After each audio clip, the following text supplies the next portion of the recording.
Hey, it's Ben here from the Strength Factory, and today I'm going to talk to you about how to safely introduce or reintroduce running into your training during lockdown.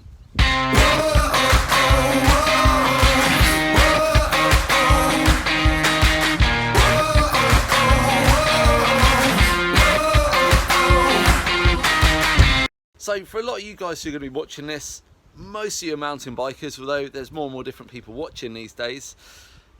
Running might be a bit of a dirty word. You know, you ride your bike because you hated running. Not the case for all of you. If you're already running all the time, this isn't the video for you. Just switch off, watch something else. Anyway, on lockdown, people are using lots of different ways to keep themselves fit, active and sane. And I'm seeing a lot more of the mountain bikers daring to go out for a run, maybe doing one of these challenges like run 5k, donate £5 and all that sort of business. And it's awesome. However, one of the reasons why I don't generally prescribe running to my mountain bike athletes and motocross athletes is that it's got such a high injury rate. Considering it's like safe, non-contact, the level of injury in runners, like recreational and competitive runners, is through the roof. And so I want to give you a few strategies to safely introduce running into your health and fitness during lockdown and beyond. The first point then is to build up gradually. Don't think that after years of not running that all that mountain biking or lifting in the gym is somehow going to prepare your body for running, because for a lot of people, especially as we get older, it's not going to. That means you need to start with short durations, okay, and then build up. So don't focus on distance or time or speed, focus on that duration. And there's nothing wrong with walk, jog to build up gradually, just like you were doing couch to 5k or something like that off of the NHS website. Yes, you might get overtaken by overweight middle-aged women on your local run, but who cares, okay? What are you trying to get out of it? You're trying to be better at the end of it, and that comes from not getting injured, and that comes from building up gradually. So start with a really short run. Go out for 3k where you walk 1k of it. Tip number 2, do a warm up, especially if you've just been sat down at your desk all day. Now, number 1, check out my most recent video about how to survive extended periods of sitting at a desk. Okay, we've got some great mobility and techniques in there to minimize the postural effects of prolonged sitting. But then when it comes time to go for a run, do a warm up. Okay, don't just expect to get out of your chair and just like glide off down the road like a gazelle, because it's not going to happen. You're going to be really stiff in your hips and your shoulders, and all of that's important. So it doesn't need to be complicated. I would hit a hip flexor stretch. Again, this is in the previous video, the surviving desk work video, and then do some movement, something like this.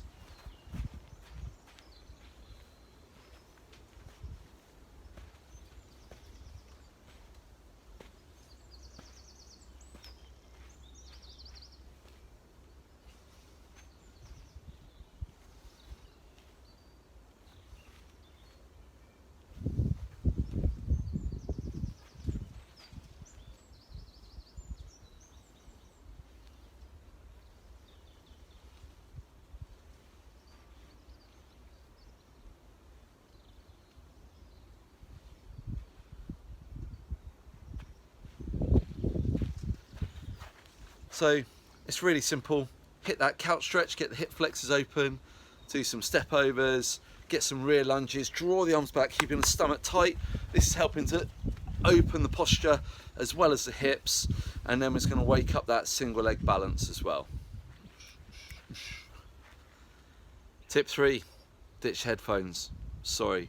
Now, this is a temporary one, because actually in the long run, nothing wrong with getting them back in if it helps you to get out and run. In the short term though, the reason why we want to do that is that you need more awareness of your body and what's happening if you want to run safely and avoid injury. There's so many people that you'll see running down the road, especially on tarmac, headphones in, and you can hear them.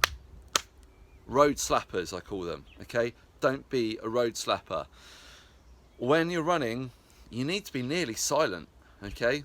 Anything more than just a really light sound of the contact with the ground means you're putting massive impacts through your body.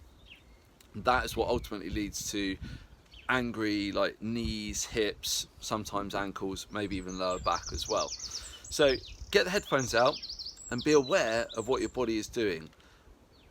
Try and be as quiet as possible and as light as possible on your feet whilst you're running. If you want some inspiration, watch the start of Last of the Mohicans, where Daniel Day-Lewis is silently running as fast as a deer through a forest.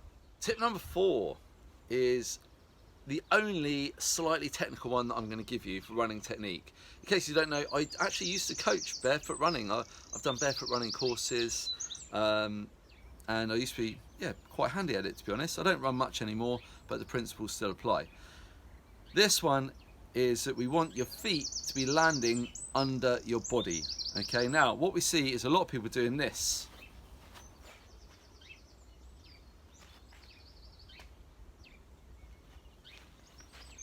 Okay, the leg goes miles out in front, heel bangs in the floor, probably noisy, see the previous point, and then they then transfer the weight from behind over that leg and carry on, because they're thinking, oh, a long stride is fast and it's powerful and that's how you're supposed to run.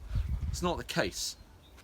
Now, I'm not going to be really strict on heel strike or forefoot strike, but what you're looking to do is have the foot strike the floor roughly beneath your body, beneath your center of mass, and not miles out ahead of you. When it's out in front of you, what's this doing?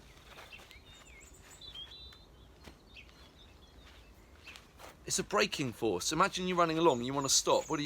You put your leg out in front to stop yourself. So why would we put your leg in front of you when you're running? It's incorrect, and that's going to lead to injury in the long run. Keep the feet under the body.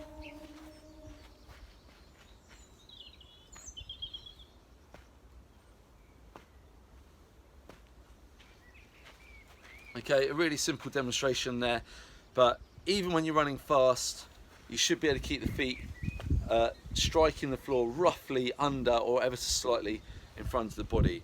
If you think I'm speaking nonsense, go and have a look at some track footage from the Olympics or something.